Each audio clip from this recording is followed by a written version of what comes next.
Go beyond market headlines to understand the reasons for the day's movers and shakers. And get your portfolio ready for tomorrow. Beaming live from the CNBC-TV18 Motilal Oswal studio.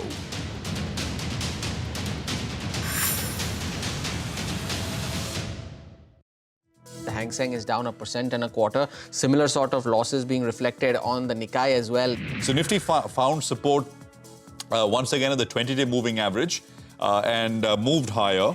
24,840.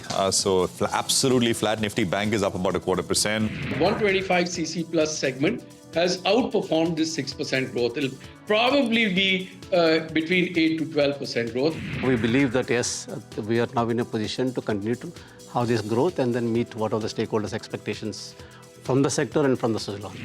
It's been a week that we've gone nowhere on the index, right? And even today, we are at the lowest point of the day. The poll gave us a number of 6.85, but some of the respondent responses I got after the poll was done were closer to 7. So I would prepare for an upside surprise to that 6.85%. That on account of the concerns being raised, now they are scrapping this entire tender altogether, and that the future course of action is to be decided now by the Maharashtra government. Small gold loan borrowers should not be adversely impacted by any kind of guidelines that the RBI has in mind. So we are starting off the June series on a slightly subdued note, especially as far as the Nifty is concerned. But remember, the May series, despite all of the news flow, managed to hold on with gains.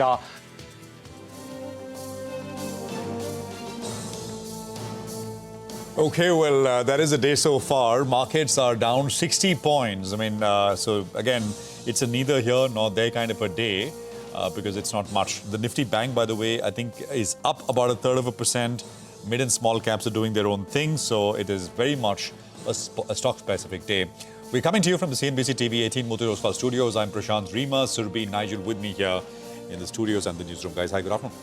Hi, good afternoon. It's been a nothing kind of a week, actually, not just day or afternoon, right? Because for the index, at least in terms of direction for the market as a whole, the Nifty has not found its clear intent. But I think individual stocks, that's what the week has been all about. And I guess that's what the last hour may be all about as well.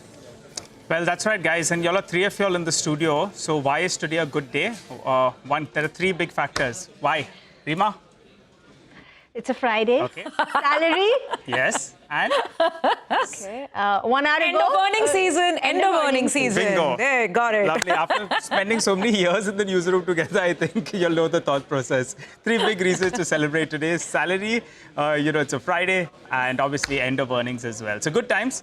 Let's see how I think there is some cake there as well, Nigel, in the newsroom. Yeah. Somewhere around, right? Pineapple cake. Yeah, that's Advantages of being in the newsroom and not being in the studio. Prashant, it's only cake right now, imagine. Let's get to the markets. Absolutely. And, markets, of course. But actually, market breadth is slightly negative. It's not bad in any way. And for the week, let me just look at so about 1/3% lower. So Friday to Friday, we're down about 80 points. That's it. So this is a absolutely flat kind of week, which is actually not bad. It's been consolidating. Last week was also flat, by the way. The week before last was the big one, when mid and small cap indices went up 7% and 9% respectively. Last week was spent consolidating. Nifty Bank this week, Friday to Friday, is up 370 points, which is not even 1%. So 0.6, 0.7% on the Nifty Bank this week. And let's just look at the small and mid cap indices as well. Small cap index is up 1.5% for the week. And I think the mid cap index will come up on your screens. That is up about 1.5% as well. So once again, the outperformance as far as large caps go continues absolutely unabated. So that's essentially going to be the focus here as we go forward. But I think, we have the last hour coming up. So let's get Mitesh in with a quick check on what the closing strategies are and what he'd want you to do. Mitesh, good afternoon. What do you have? On the index, nothing much. What is happening and what is interesting is the Bank Nifty or the Bank Index. I think that's where some kind of a breakout is taking place. The Bank Nifty, sustaining above 55, 560, 550 zone is a positive. So as long as we are above that, good chance that this time the bank nifty could clear 56,000 and even head towards 56,500. So we're positive over there. In fact, on the stock side as well, I have two banking names as the buy calls. One of them is PNB. So buy here with the stop at about 104. Look for a target of around 110, 11 to begin with, and then eventually 115 is what I'm looking at. Similarly, SBI is a buy as well. Buy here with the stop at about 800 and a target of around 835 can be looked at. Okay, all right. Mitesh, stay with us. I'm going to come back to you for Muthoot Finance. A quick call because Muthoot is surging as we speak. We, of course, put that story out with Rima earlier this morning, with Sapna, beg your pardon, earlier this morning. And, the conclusion was, and that time it was not up 7.5%. There was positive for gold finance companies. So what is the news? I mean, this is the Ministry of Finance, which seems to have examined the RBI draft directions on gold loans. And RBI is to ensure that requirements of small ticket borrowers are not adversely affected. So ticket sizes under 2 lakhs may be excluded from proposed directions. So this is a positive development, reduces the overhang on the space. Let's speak to the management of Muthoot Finance now, who is joining us. George Alexander Muthoot is Managing Director of the company to take some questions, to answer some questions. Mr. Muthoot, great to have you with us here, sir. Thank you very much. Good afternoon, Prashant here. So this is unambiguously positive in that sense. How do you read this? I think, first of all, the fact that there is a consultative approach by the RBI and the Ministry of Finance is certainly good. And the views, the fact that Justice Muthoot, the government is also considering or keeping the consumer first aptitude. So that is the attitude which is definitely required, the consumer first.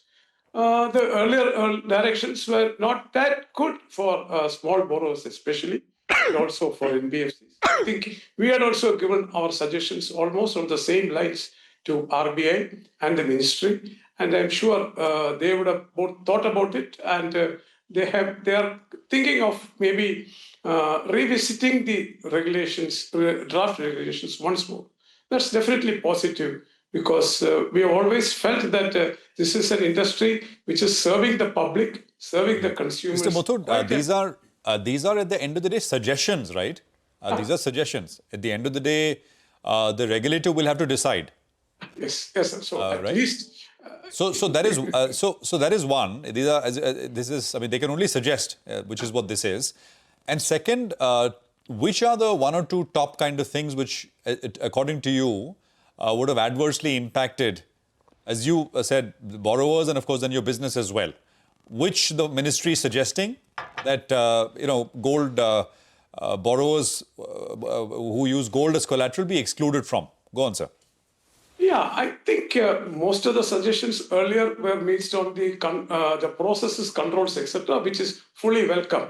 But when the suggestions was about making it a little difficult for, or maybe a little more complicated for the borrowers and especially the small borrowers, that is what actually really would have affected and finally would have led the customers to go back to the money lenders. I think that must be the biggest one. So I think now that people are thinking on that, as you said, the final decisions, final regulations has to come from RBI. But at least we have some, the ministry also supporting some of the views which we had given. Mr. Muthoot, hi sir, good afternoon, Surabhi here. Just to dive a little deeper into exactly that point, the question that Prashant raised.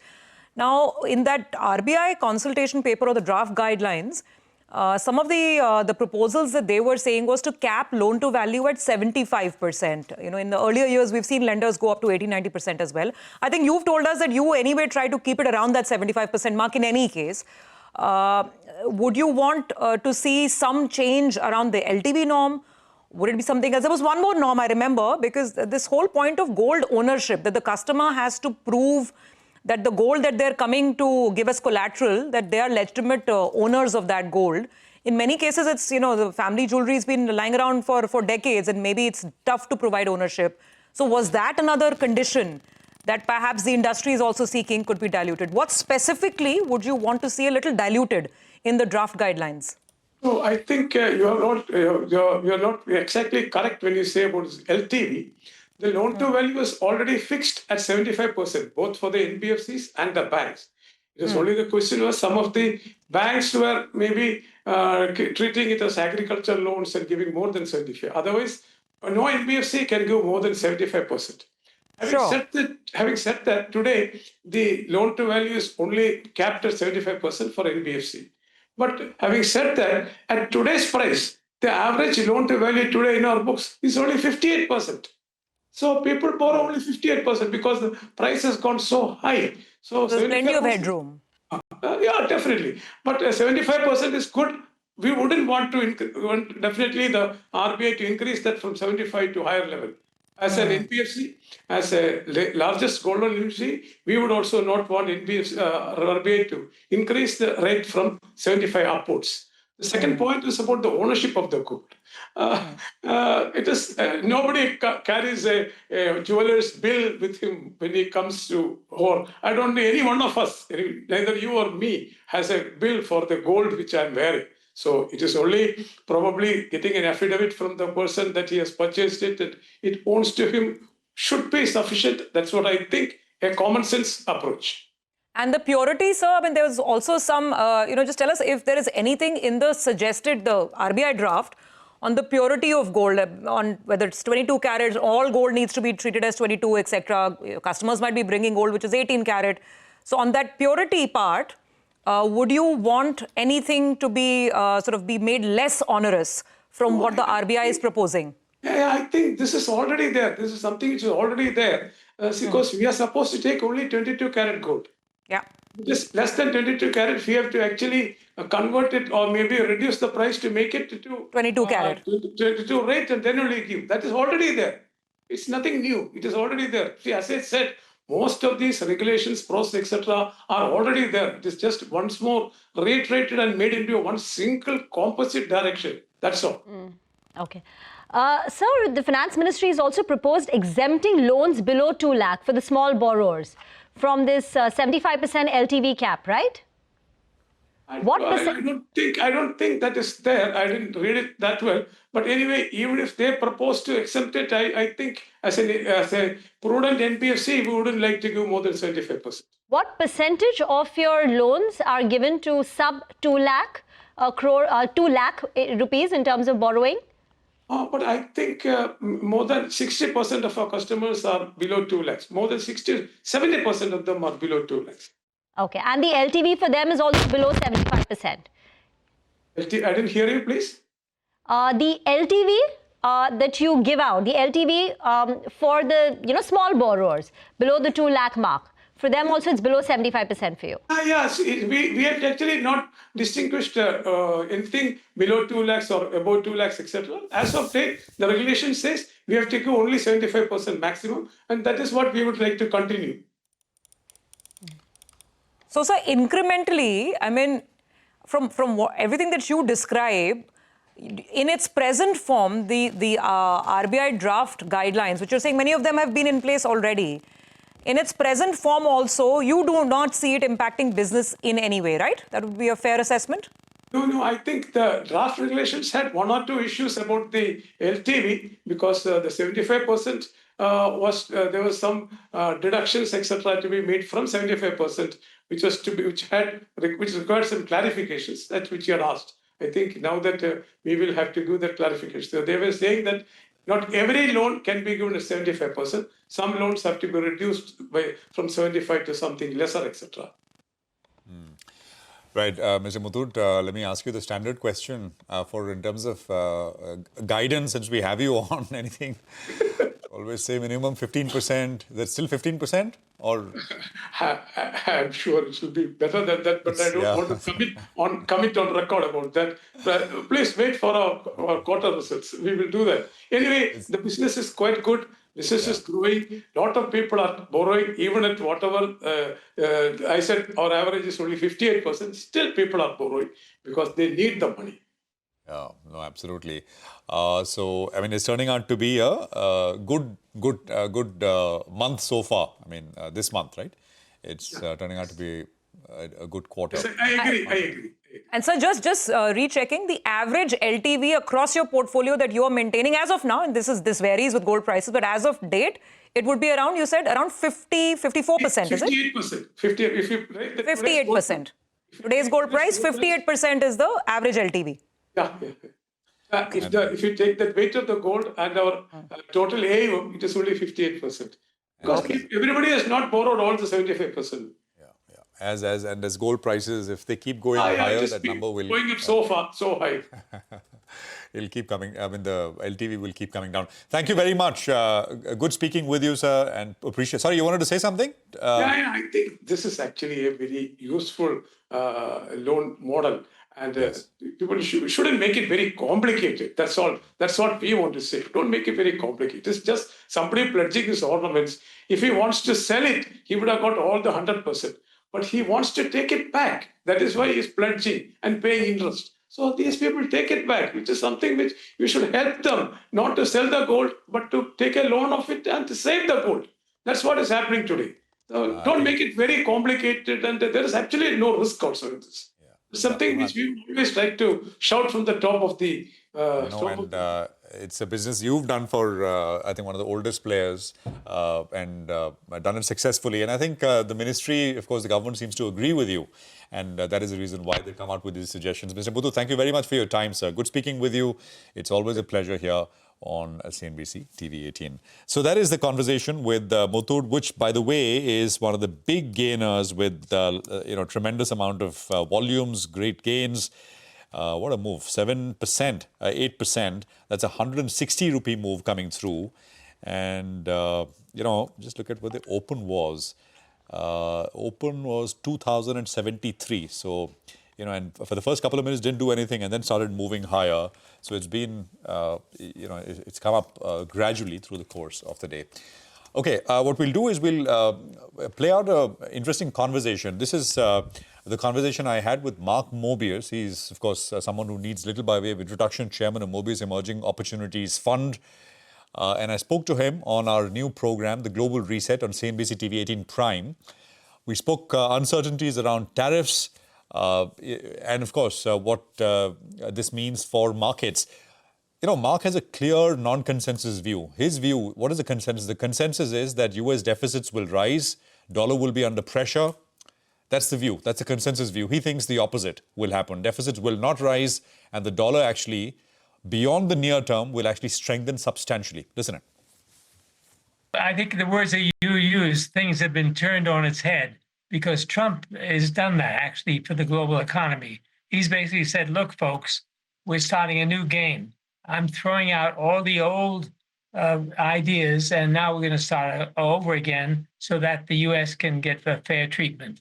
And by the way, this kind of fair treatment idea is being extended to all around the world. Other countries in the world are beginning to ask the same questions that Trump is asking. But you must remember, Trump is a negotiator. He loves to negotiate. And the way he negotiates, of course, is start out with the worst possible scenario. So that's the reason why he said, I'm going to give you a high tariff. I'm going to kill all of you, and you're going to be all in trouble. And then he starts to negotiate down to a reasonable level. So now we're really in the middle of this. We're not finished with this negotiation, but we're beginning to see some light at the end of the tunnel. And I think people around the world, investors around the world, realize that at the end of the day, it's not going to be as bad as it seems. And probably we'll end up with a actually fairer trading system, which will be good for everybody. So it's interesting to see how this is going to develop. But at the end of the day, I think it's going to be much better than many people imagine. The big, beautiful bill, as Trump has called it, should that put to rest any doubts of where U.S. deficits are headed? They're headed higher, much higher. Some estimates suggest additional 2.5 to 3 trillion in deficits by 2034. Some have pointed out that the bill which is now being pushed through is more of the same. I mean, tax cuts now, spending cuts later. What is your sense, Mark? Well, it's interesting. You can see what the U.S. dollar has done. The U.S. dollar has weakened against many currencies. So observers and investors around the world are beginning to think, yes, the U.S. is going to be spending like crazy and the deficit will increase, which in turn will reduce confidence in the U.S. dollar. But I believe that this is not going to take place. What will take place is, oddly enough, a reduction in the income tax rate will result in increased income from taxes. We've seen that before. When you reduce the rate of income tax, the actual returns from taxes paid increases. That's number one. Number two, with the revitalization of industry in America, of course, it will take time. It won't happen overnight. But over the next few years, you'll see a much higher tax income from industry in America. Then finally, don't forget the tariffs. Generally speaking, the tariffs will be higher. The income from tariffs, particularly from China. Must remember, China is the biggest exporter, or Chinese imports are the biggest for the U.S. than any other country. Now, with the tariff on Chinese goods, that income, of course, will go into the budget of the U.S. So all of these factors are going to play, I believe, to a situation where the deficit will be reduced, not increased. So you're saying lower income taxes leading to sort of, more propensity to spend on taxes that way, higher collection from industries as industry in the U.S. does better, and a lot of the tariffs which the U.S. will take in. So you're not of the opinion that deficits will be out of control in that sense, Mark, right? That's what you're saying. That's right. I believe the deficits will not be out of control and will probably be reduced as a result of the resurgence of the U.S. economy. Okay, and as a consequence of what Mark said, I mean, he goes on to add that the dollar, because deficits are not going out of whack, deficits will reduce, which, I mean, actually, I have not heard from anyone else, and this was an interesting point. The dollar will strengthen. Near term, maybe it weakens a little bit, but longer term, it will strengthen substantially. That's Mark's view. We're excited to unveil our brand new global business news channel, the all-new CNBC-TV18 Prime, bringing you insights from policymakers, business leaders, and economists shaping both the world and India's future. CNBC-TV18 Prime decodes global shifts and their impact on Indian businesses, giving you unparalleled insights. Tune into the channel, CNBC-TV18 Prime, at 12 noon for the Global Reset. You'll find Mark Mobius on the Global Reset. The episode played out today. You can catch it on YouTube. And of course, later at 8:30 p.m., my colleague Parikshit hosts the Global Lens.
Okay, welcome back. We got the market, which I think is absolutely,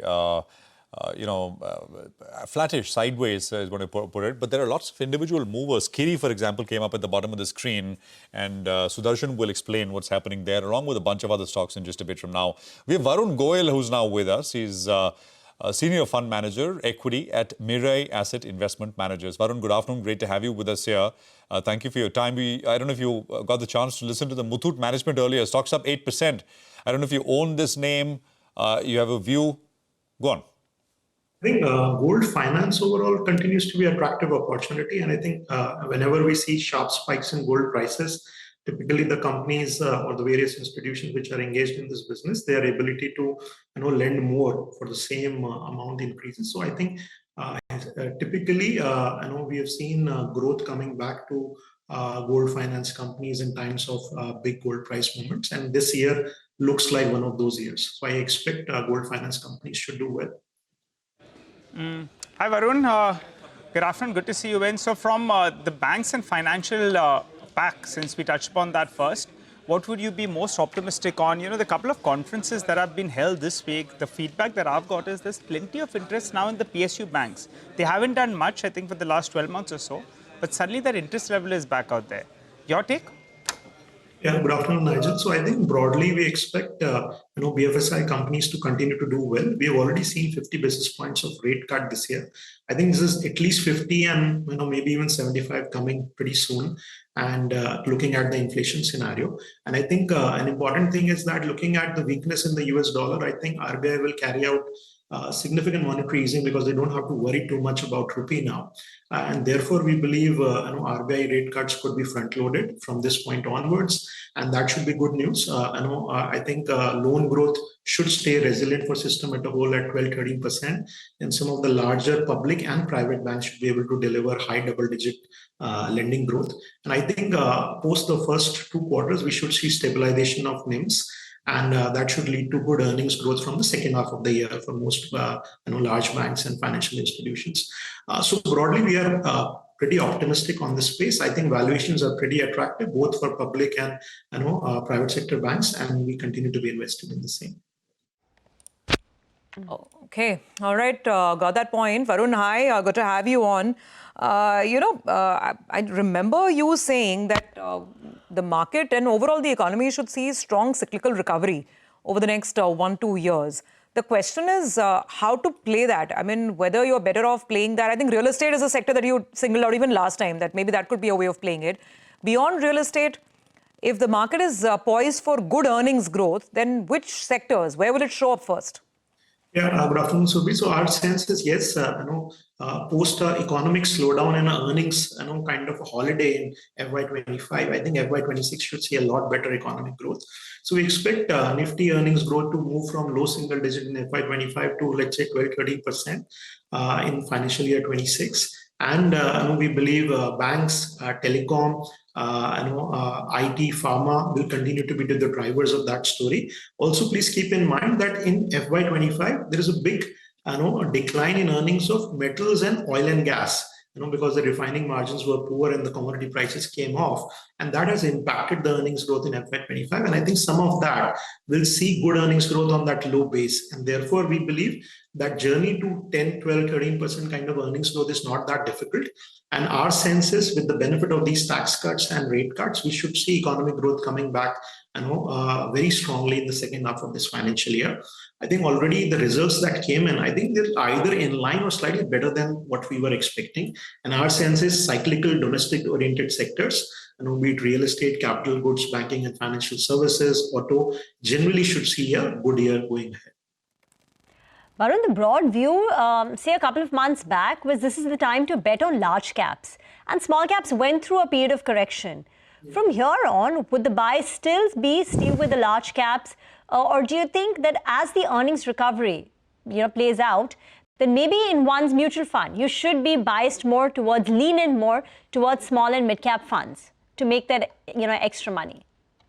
So good afternoon, Rima. So, of course, if you look at the valuations based on FY27, Nifty 50, I think, trades closer to 17 times. The small cap index trades closer to 19 times.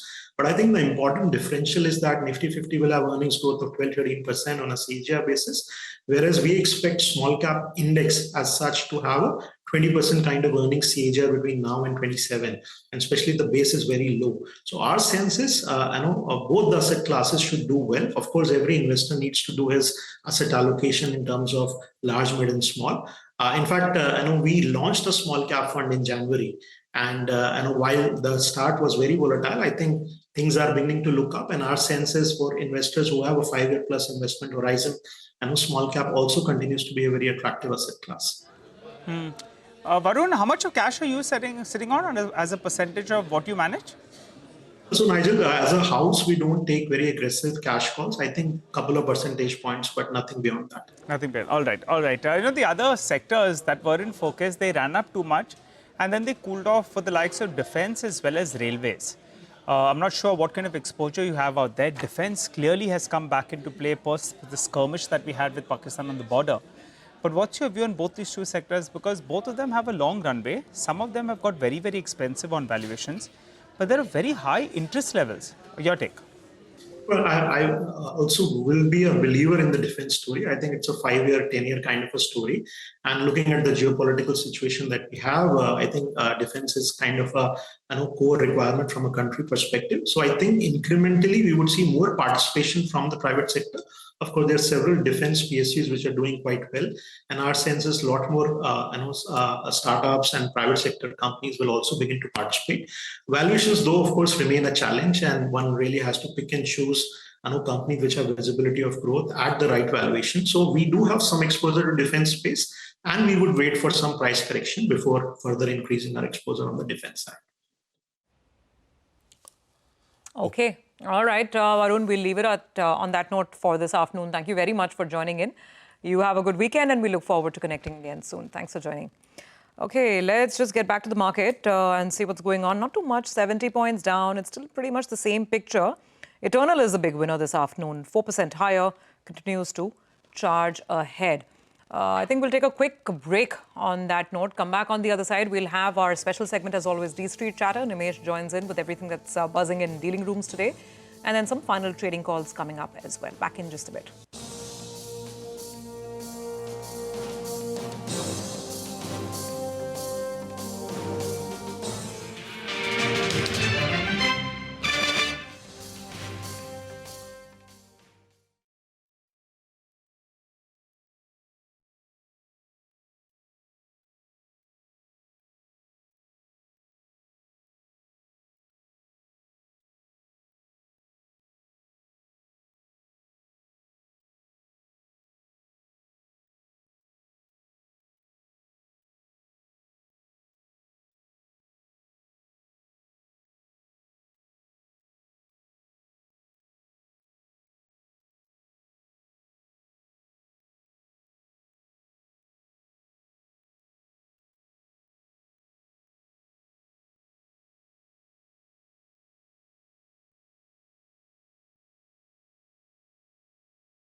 Welcome back. Well, the Nifty, has seen some kind of recovery. We're down only around 50 points. The bigger story, though, is in the broader markets. The mid-cap index in the green and the Nifty Bank on its way towards that 56,000 odd mark, which has been a resistance for close to around 4 times in the last 45 days. That said, it's time for our favorite segment, D-Street Chatter. Nimesh joins us to help us out with what he's picking up. Nimesh, what are the flows looking like? I think there's that MSCI rebalance. Yeah, it's a quiet start to the new series, and the flow seems to be only regards to MSCI. So XF MSCI, even the flow seems to be quite muted as well. That's overall feedback. So while the number may look big because of the MSCI rebalancing, but X of that, there's not much to talk about. I've been saying consistently for the last many days that the traction seems to be clearly in the PSUs, and that continues to outperform. Whether it's good numbers or bad numbers, the stocks reacts positively. And today is a day for big breakout in the PSU bank index. And the banking stocks, PSU bank stocks are buzzing in trade, big volumes as well. I understand some bit of buying flows are also there in the PSU bank stocks. Yeah. So that's one sector which really stands out for me. And again, the trend of the block deals and fundraising, that's likely to continue. So that trend continues, but largely it's a quiet day even from a flow perspective, ex of MSCI. All right, and Nimesh, I think the conference season is back, right? This week we had plenty of conferences. It gets busy post-work as well, and next week we have a couple of more conferences as well. But what do you pick up in terms of chatter? Okay, in terms of individual names, the first couple of stocks there is massive delivery-based buying. Samudra Motherson as well as Interglobe Aviation. Despite a large block in Interglobe Aviation, a lot of funds bought, there is still buying from the open market in that stock as well as in Samudra Motherson. So expect high delivery volumes on both those names today. The second stock is Wokhard, up 10% and large volumes as well.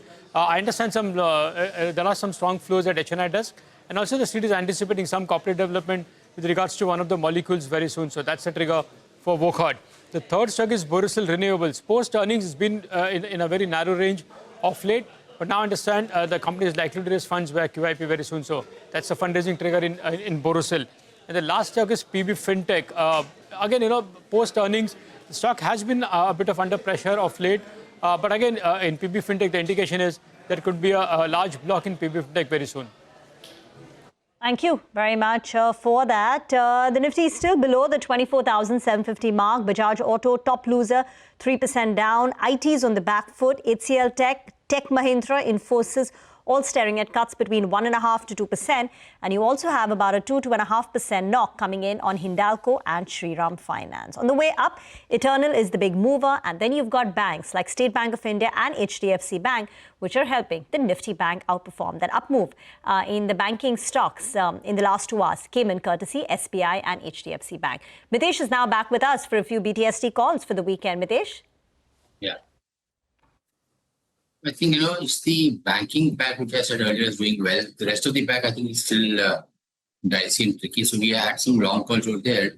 So, we'll try and look at other opportunities where some shorting can, some negative positions can be taken, because the Nifty isn't, showing any clear strength to break on the upside. So I'll take a SCBT on Tata Power.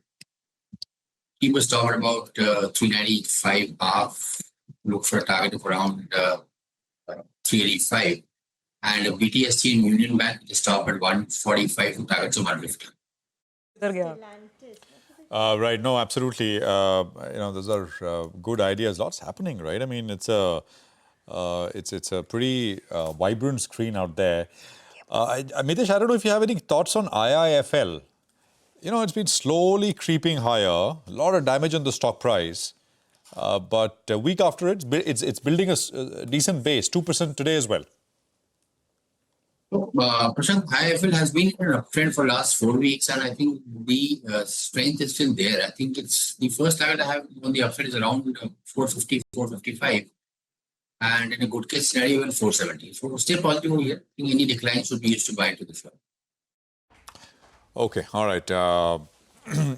We'll leave it there, Mitesh. Thank you for your calls and appreciate it as always. Now, the Ministry of Statistics will announce the GDP numbers for the fourth quarter, India GDP that is, of last year and for the full year FY25. CNBC-TV18 poll sees the fourth quarter GDP at 6.85%, the full year number at 6.3%. Let's get a quick preview going. Lata is here with exactly that. Lata, over to you. The poll gave us a number of 6.85, but some of the responses I got after the poll was done were closer to 7. So I would prepare for an upside surprise to that 6.85% that we got for the fourth quarter. The GVA is 6.5 for all respondents, and that's a more important number.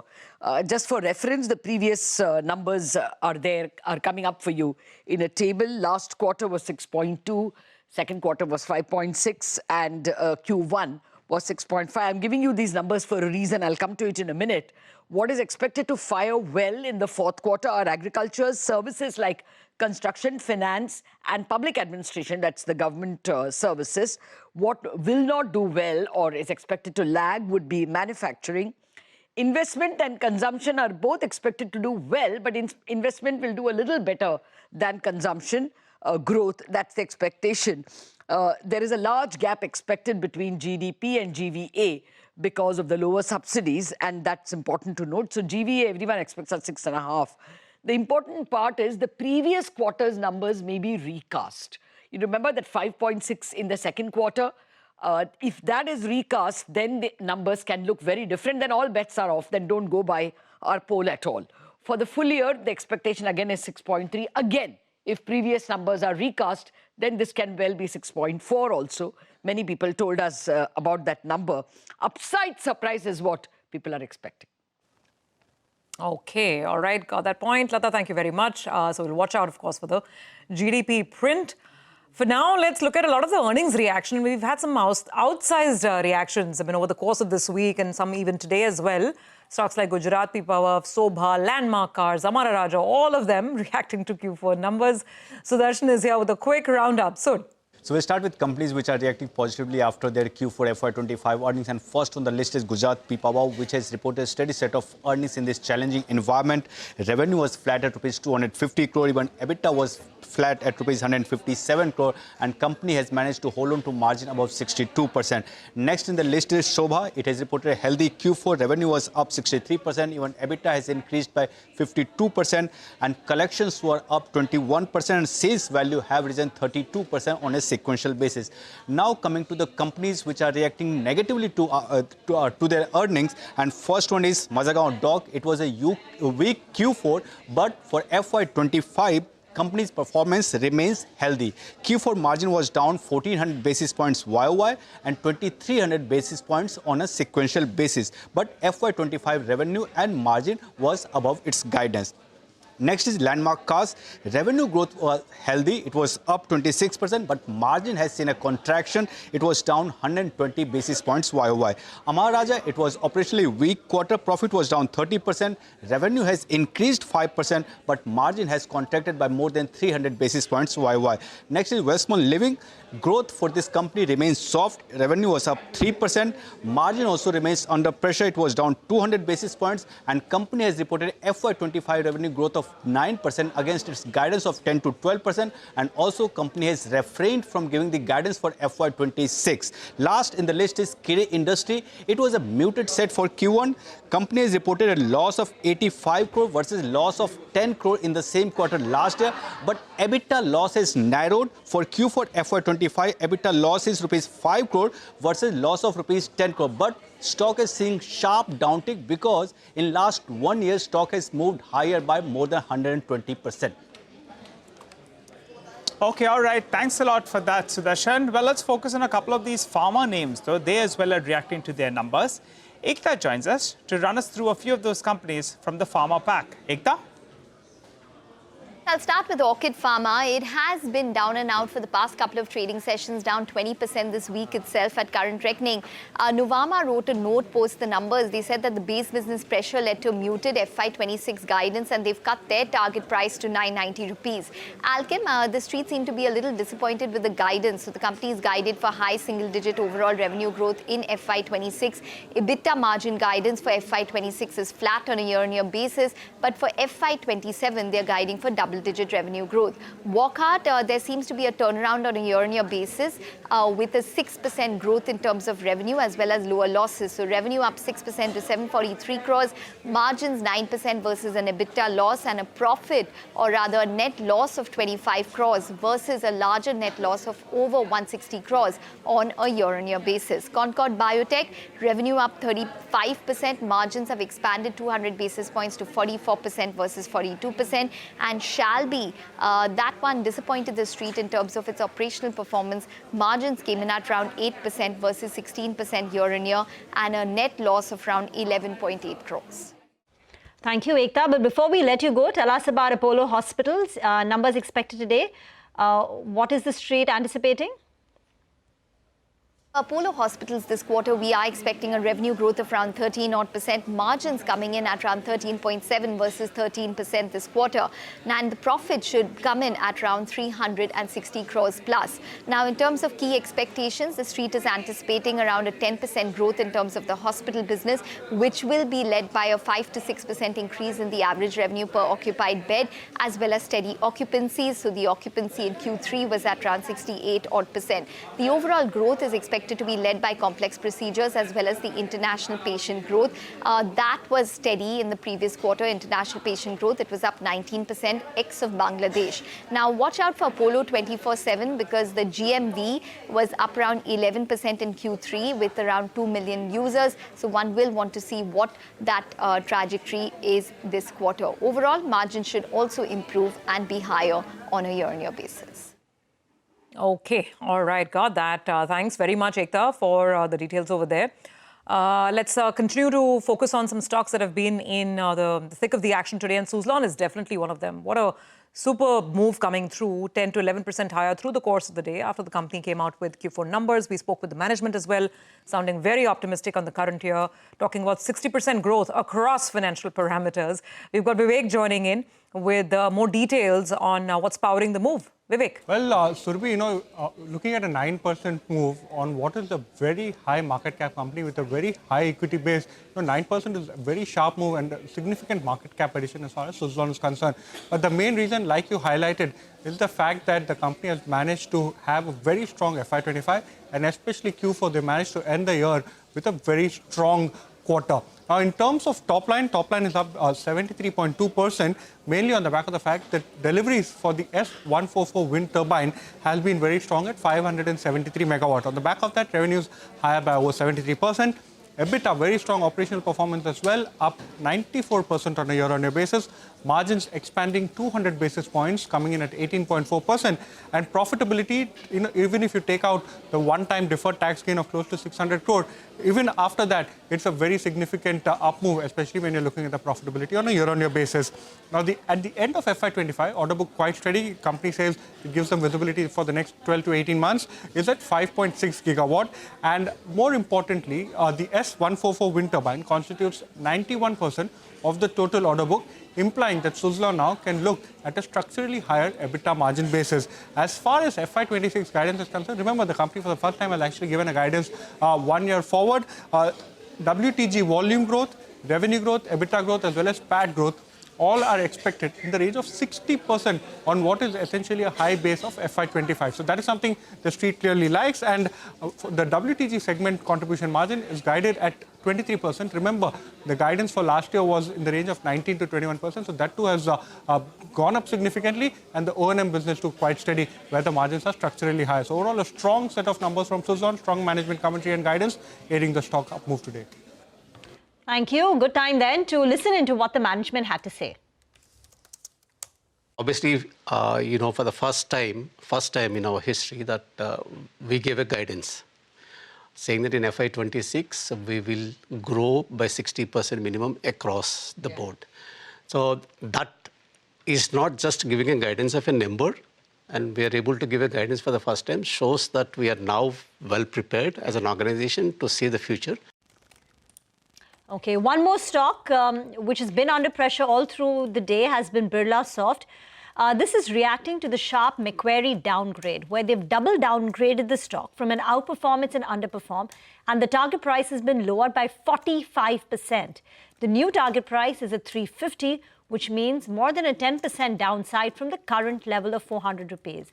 The company, Macquarie, was bullish on Birlasoft. In August of last year, they had upgraded the stock to an outperform, and they were anticipating accelerated revenue growth and improvement in margins. But that didn't play out. If you remember the Q4 numbers, revenues were down more than 5% quarter on quarter. Year on year, revenues were down close to about 7-8%.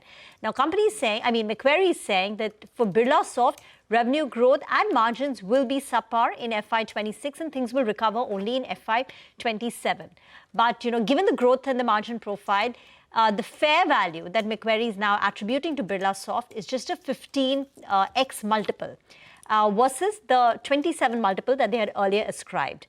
So that's the reason the sharp downgrade by Macquarie, the slash in target price to 350 versus 640 has put pressure on the stock today. Sudeep is now joining in. Sudeep, we spoke about so many companies. There was Birlasoft. Sudarshan was telling us about a whole host of stocks reacting to numbers like Mazgaon, Shobha, then there was Suzlon. Anything that you'd like to talk to us and highlight? Well, absolutely. I think Suzlon, the numbers were really impressive.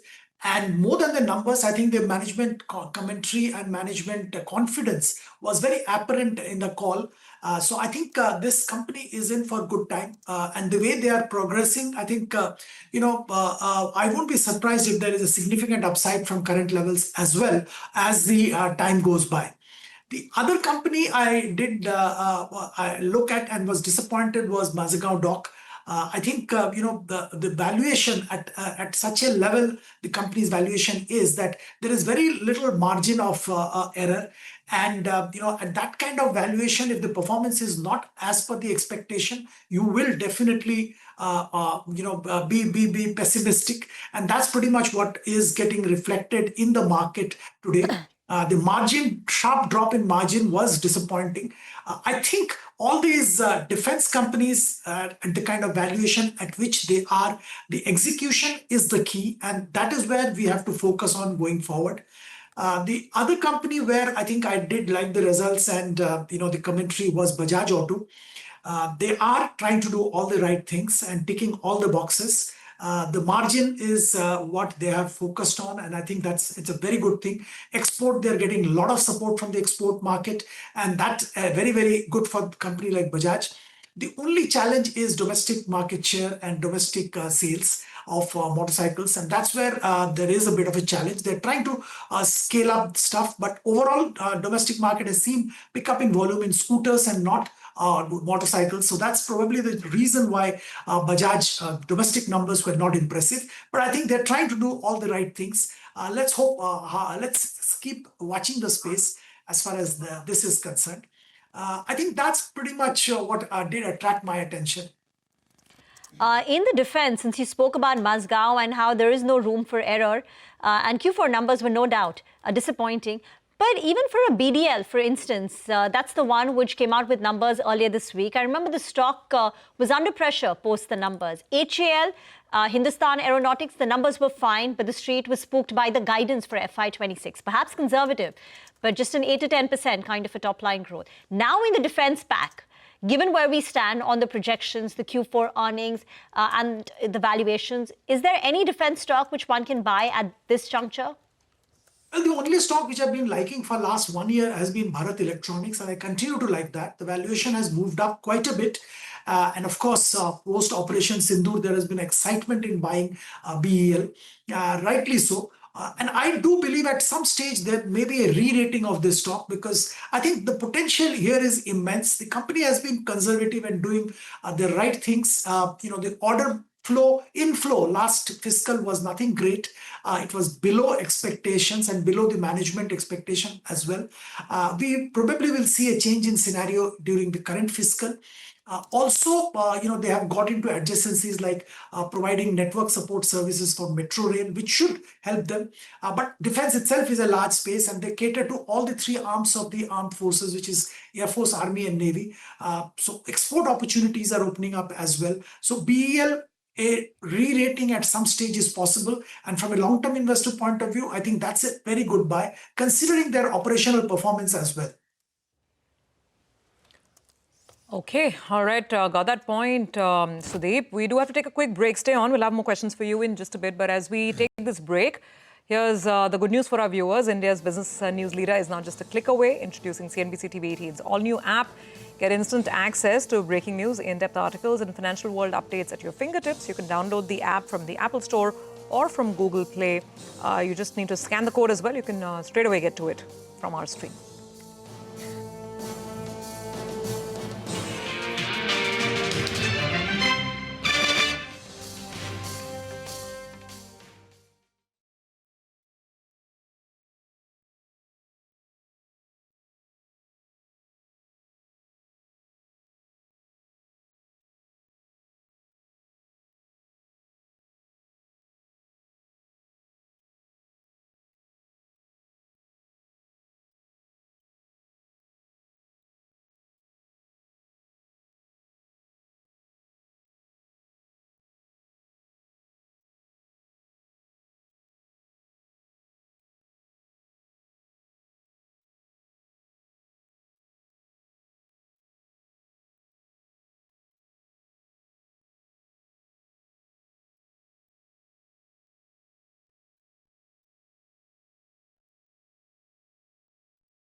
Welcome back. Okay, so it's going to end down. It's going to end probably 80 to 90 points lower. That's what the Nifty is poised for at this point in time. Quiet end to the week and slightly negative on the bias because the index has lost about 0.5% now, all things put together. So let's talk about the winner of the day and the loser of the day. The winner of the day is Eternal. The loser of the day is Bajaj Auto. And it's very clear. We, in fact, quiz the management on this as well. I mean, when will they start regaining their lost market share in 125cc plus, where the margins can sustain at 20% or not? Margins are fine. The problem is volume growth. What's your sense on the stock? Absolutely right. I just was mentioning, Surabhi, that I think a couple of things have worked very well for them. One, they have remained focused on margins, and that's absolutely great. Exports have worked very well for them for a change. I mean, there were a couple of years back, you remember that they were struggling with the exports with challenges in Nigeria. Now I think that has been resolved and exports is doing fine. Now the whole issue has come to the domestic market, and that's where they are suffering. But look, I think the overall motorcycles were suffering and the scooters were picked up in numbers, and Bajaj doesn't have too much of strength in scooters as of now. So I think that's probably the reason why they suffered in the domestic market. But they are trying to do a lot of right things, and they're focusing on the core strength into motorcycles in domestic market as well. So that's a strategy. They're trying to gain market share, of course. Yeah, that's a bit disturbing. The market share loss in India is a bit disturbing thing, and I'm sure they will work on it. And market naturally is punishing them for that. So buy or avoid right now? Well, I think Bajaj Auto is a buy for me. I do like the results. All right, so it's a buy. You're keeping the faith on them getting back their mojo. Yes. Very quickly, Eternal. I mean, the winner of the day, what a move, 4.5%. Some of it is all strategic and tactical because of the index adjustments. But otherwise, what's your take? There's a big debate going on whether these, the expansion in the dark stores, quick commerce, whether that will keep eating into profitability and whether that will be a bit, long drawn. Your sense again. So I think I've been mentioning this very clearly that if I have to buy one company in this particular space, I will buy Eternal. Yes, there are challenges in the short term, and that the management has come out very clearly and mentioned that margin may not be the focus right now. Expansion is the focus, and market share is the focus as far as the quick commerce business is concerned. And probably that's the right thing to do in this space, and that's what they're continuing. So if you are a patient investor, you want to be in this space, I think the opportunity for expansion for these companies is significant, and as Eternal is rightly positioned to capture that. They are the market leaders, and in these kind of businesses, it is winner takes all. So it's better to be with the winner. So I still have faith in Eternal. Also, remember this entire correction was kind of driven by the fact that this weightage change, and because they restricted the foreign shareholding to 49% to take benefit of some benefits in the business, which is allowed for domestic companies only. So they consciously chose that, and that's why all this rebalancing happened, which led to some selling. So I don't think I'll be too perturbed with this particular phase of selling or buying. I think we have to retain faith and remain invested if we want good results in this counter. Got that. Ola Electric. The issue price was 76. Today, the stock is at 50 rupees. Very ballooning losses, 870 crore in Q4. The question is that if someone doesn't want to stay invested, Kotak has put a target price of 30 rupees. Can they sell at this level, or this is not the price to sell or buy? Well, I think it is better to exit, and I've been telling this for a very long time that there are fundamentally a lot of things not going right for Ola Electric. Look at the number of customer complaints and the challenges which they are facing in the marketplace. The volumes are coming down. Of course, they would have lost market share, and they are losing market share. I don't think that's the point. The point is even the volume they're doing is having enough and more challenges. Also, the battery plant which they are putting up was a good thing at one point of time, but now considering everything, one is not sure, and that is definitely a drag on the overall performance. So at this stage, I don't think it makes sense to remain invested or buy into Ola Electric. It's better to book loss if you are sitting at a loss and exit the counter. Yeah, no, absolutely. I mean, 4.5% lower. I've seen a lot of price damage really coming through this week. Just a quick word, Sudeep, good afternoon. on a couple of specific names here. So Welspun Corp, after a long time, moved almost 24% actually, Friday to Friday. Any thoughts on this one if you track it? A pipe maker. I think it's a good space to be in, and overall we have seen some excitement in the entire pipe space. And Welspun Corp is also a part of that trend.